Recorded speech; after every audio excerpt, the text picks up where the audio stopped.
আমরা যে বিকাশ নম্বর বাড়ি বাড়ি যা করতেছি, ফখরুল ভাই কি আমাদের সাথে ছিল এটা দেখার জন্য?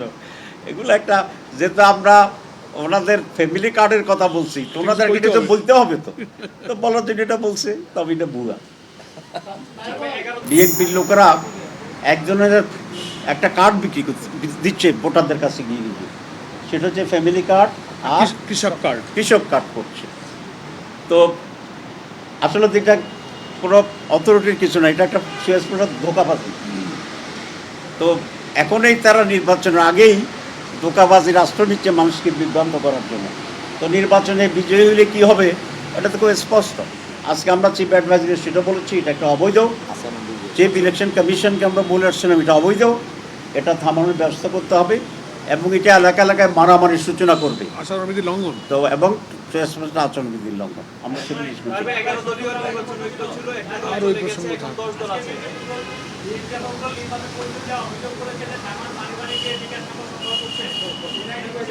কি নাম্বার অসত্য কথা।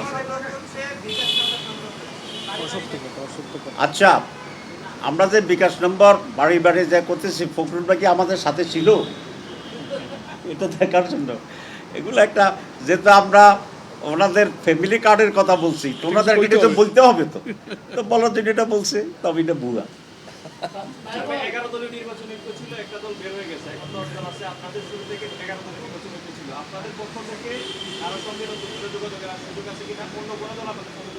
আমাদের সাথে অনেকগুলা দল যোগাযোগ করছে আলহামদুলিল্লাহ, কিন্তু সিট দেওয়ার তো কোনো উপায় নেই, যেহেতু নমিনেশন শেষ হয়ে গেছে। তা আমরা বলেছি সিট পাইবে না, আসতে পারলে আসা। এরকম অনেক দল আছে যারা আসতে চাচ্ছে ইনশাল্লাহ। আর আমাদের সাথে 11 দলই ছিল, ইসলামী আন্দোলন ছিল।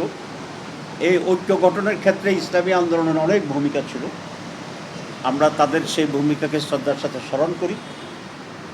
টুকটাক টেকনিক্যাল ইস্যুতে তারা নিজেরা আলাদা নির্বাচন করার জন্য সিদ্ধান্ত নিয়েছেন, আমরা নির্বাচনে তাদের সফলতা কামনা করি। আরেকটা কথা আপনাদেরকে বলতে চাই, আমরা ইসলামী আন্দোলনের সম্মানে তাদের যিনি নায়েবে আমির আছেন তার আসনে আমরা কোনো ক্যান্ডিডেট না দেওয়ার সিদ্ধান্ত গ্রহণ করেছি।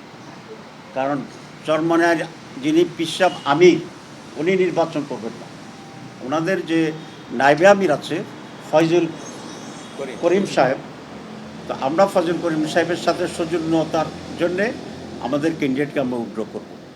কারণ আমরা তো জুটেছিলাম সেই কন্ট্রিবিউশনের একটা সৌজন্যতার জন্য। সবাইকে ধন্যবাদ।